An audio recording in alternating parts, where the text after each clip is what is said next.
Thanks for joining us on France 24. Today, we are focusing on France's new centre-right prime minister who has quit one day after announcing his new cabinet. Sébastien Lecornu was Emmanuel Macron's seventh prime minister, but both the socialists and the more conservative Republicans threatened to vote against his new government, prompting him to step down.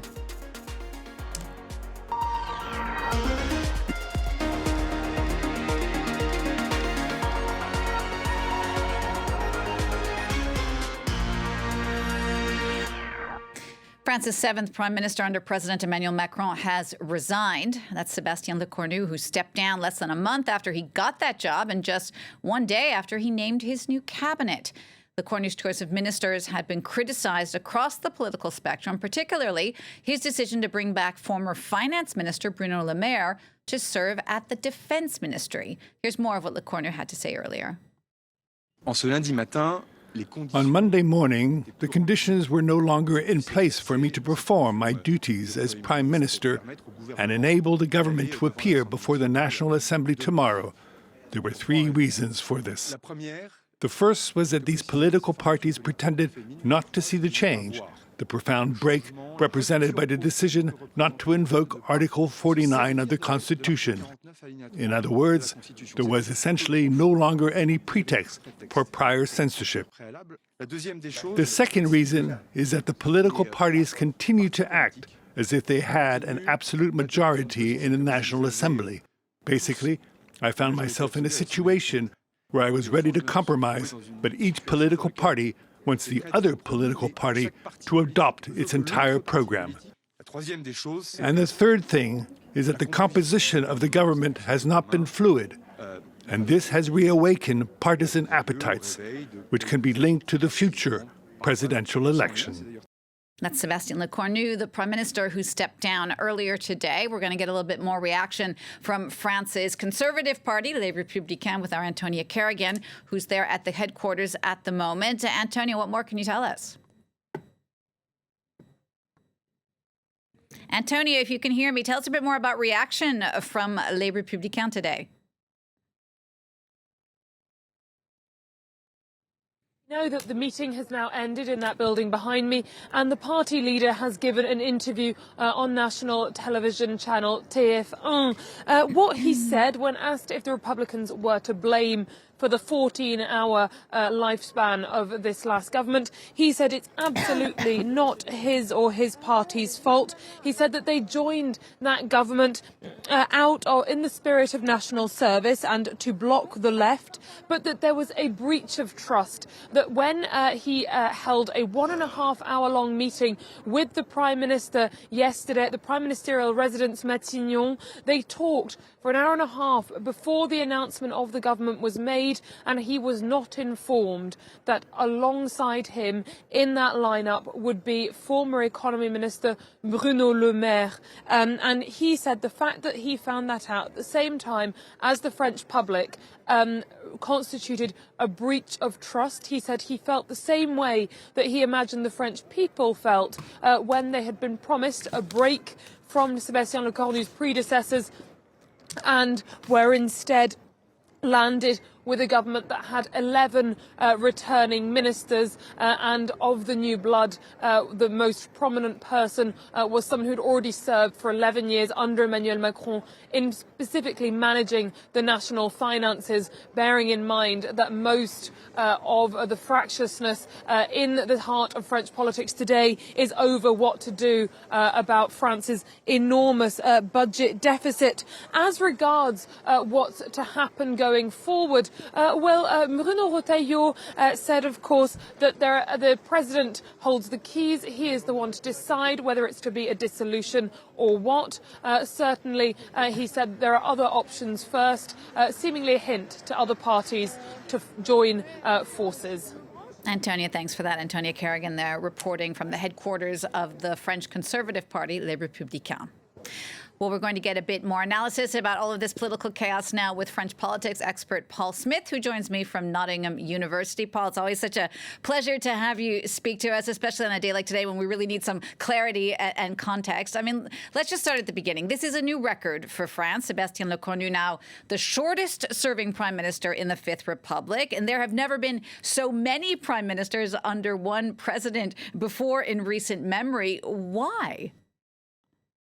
Well, I think it all goes back to 2022. In fact, I know a lot of people point to 2024 and the dissolution as being the problem, but really it goes back to Macron's re-election and then the failure following that to get a solid majority behind him in 2022 under Elisabeth Borne when she was Prime Minister. So that's really where the problem lies. And of course, it's been exacerbated then by the 2024 dissolution. So there are these two really key factors. And now we have a fragmentation of French politics into, once upon a time, we used to talk about left and right blocs. OK, they were made up of several parties, but that kept those parties under control. But now that we have this fragmentation, the complete one of the journalists in Le Monde today was talking about how French politics has become baroque. It was always baroque, but that baroqueness, if you like, has become, is now playing out on the public stage. It certainly is. And can we in any way say that these prime ministers are perhaps incompetent, or does this really just come down to Macron and bad choices? Well, I don't think it's bad choices. I think that, what we've just been hearing from Les Républicains headquarters is pretty rich, coming from Bruno Retailleau, the kind of throwing the toys out of the political pram, that he hadn't been told that Le Maire was coming back. All right, that's tactically not very astute by Lecornu. But this idea of, Bruno Retailleau saying there was no real sense of a break with the past, well, the guy's just been interior minister under the previous two prime ministers, so that you've got to know what that's all about. It's a very interesting comment as well this morning from Retailleau's own rival within Les Républicains, Laurent Wauquiez, when he says that our position should really be dictated by a program and not by the issues of casting who's going to be doing what role. So there are clearly, although a lot of voices within Les Républicains are saying that this is, Bruno Retailleau has made the right decision, actually there are dissenting voices there already. So I think that there's a lot of disingenuousness, not just within the putative supporters of the government, but also amongst the other political parties as well. Indeed. What are your thoughts on the far right and what we've been hearing from Marine Le Pen and Jordan Bardella? Well, they are, of course, making noises. Certainly, Bardella was talking about a dissolution, and others as well, Marion Maréchal. They love it. The far right will want the chaos if there is to be a dissolution, because even though Le Pen can't stand, technically speaking, she will launch an appeal with the Constitutional Council, according to sources I've been looking at, and so she will enjoy the possibility of chaos. They would want a dissolution because they think that they can only gain from fresh elections. So, and even Éric Ciotti, who is this former leader of Les Républicains, who's now allied to Le Pen, they're all talking in favor of a dissolution. So I would say that one would understand that the Rassemblement National, the National Rally, wants that because, as I say, far-right parties love the chaos. The real context here, obviously the biggest task that the previous prime ministers have had has been to try and find some sort of solution to cut costs in the face of France's looming budget crisis. I mean, the budget here, the debt is just getting bigger and bigger and bigger. It's indeed a real problem, and it needs to get figured out. Will these politicians be able to put politics aside and realize that the crisis that the country's facing at the moment? Well, up until now, the answer to that question would be a resounding no, wouldn't it? The problem is that and your previous your journalist was talking about the left and their position on the Zuckman tax. They kind of seem to have abandoned that. They've now gone back and saying this is our kind of maximalist position. But they'd said to Lecornu, look, we want a parliamentary debate. We want to go back on the pensions reform. That's also an issue. Now, to go back to your question, that are they willing to tackle the problem? And it is a problem. Let's not pretend that it's anything else. It really requires a great effort of will. And to some extent, I have some sympathy for Lecornu in saying, look, there's a responsibility here that we all share.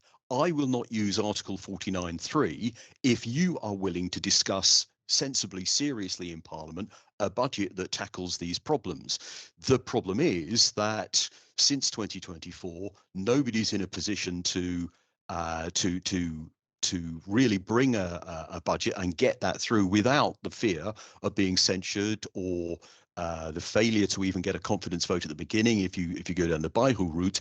So this fragmentation that I mentioned earlier is just undermining absolutely every effort. So anytime anybody talks about unity in order to tackle the problems, it all falls apart very quickly. All right, Paul, thanks so much for sharing your expertise with us. Again, that's Paul Smith from Nottingham University. Thank you again.